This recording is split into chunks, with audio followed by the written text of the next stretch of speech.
And the great joy, of course, for the miner was it's soft stuff is galena. When you can almost break it with your fingernail, you know, almost. It's quite soft, so it was, once they broke the limestone, it was easy enough to get out. If we look up in the roof here, you see this band here, so we start to get it here, and some more here.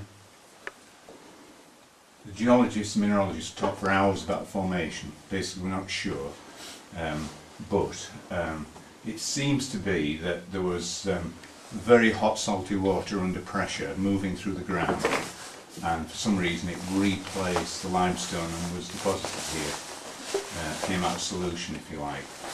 The source and the origin of the metals is a very debatable subject. You know, nobody knows really where it's coming from and why it ended up coming out of solution here.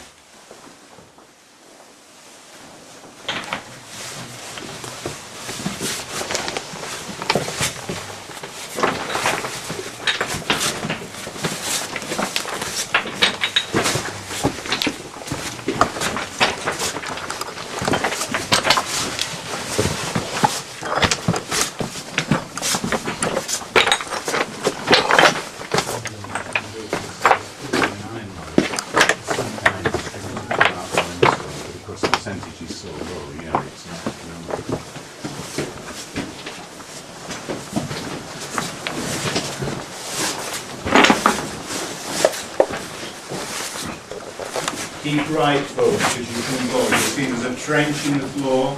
Don't want to drop down it.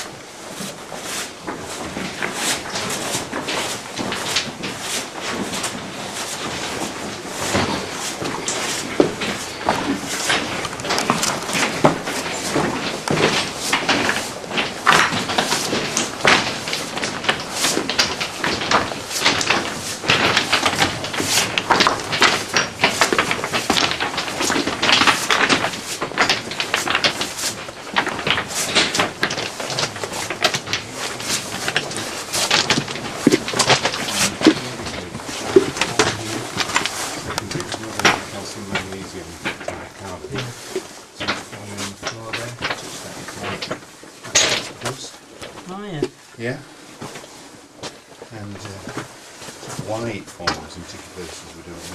It's like in the last 10 years, that's right from cells. Yeah. It's that.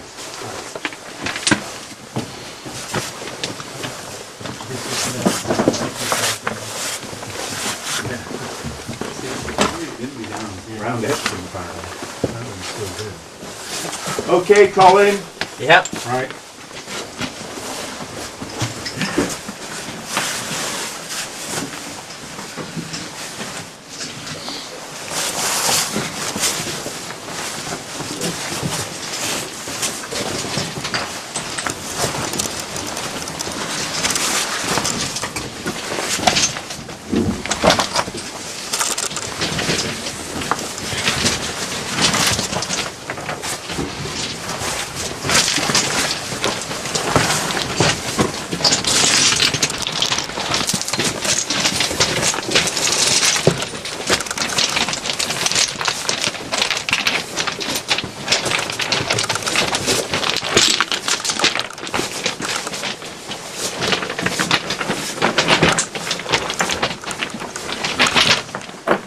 See, it's where people bash into minerals just by hand, but it's exposed at a good spot where you can see the actual lead ore, the lead sulfide in place, the galena.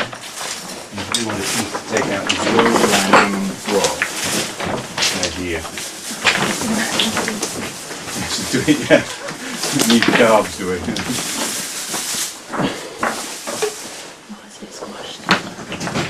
So you can see that the last bit we've come down, we've got much smaller roof, you know, a line for the deads, the rubbish that's been left behind. The flat area is much smaller here.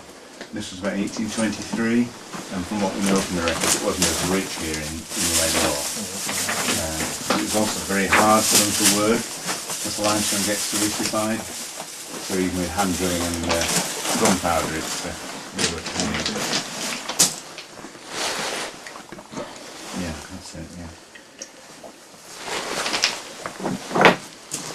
Is everybody okay? Oh, it's very pretty. Warmth-wise? Yeah. Yeah.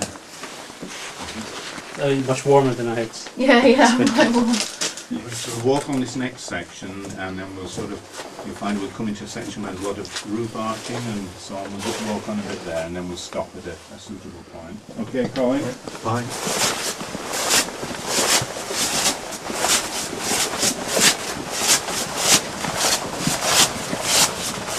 Pause here. We're just going to now walk slowly, I will say slowly, along here for a while.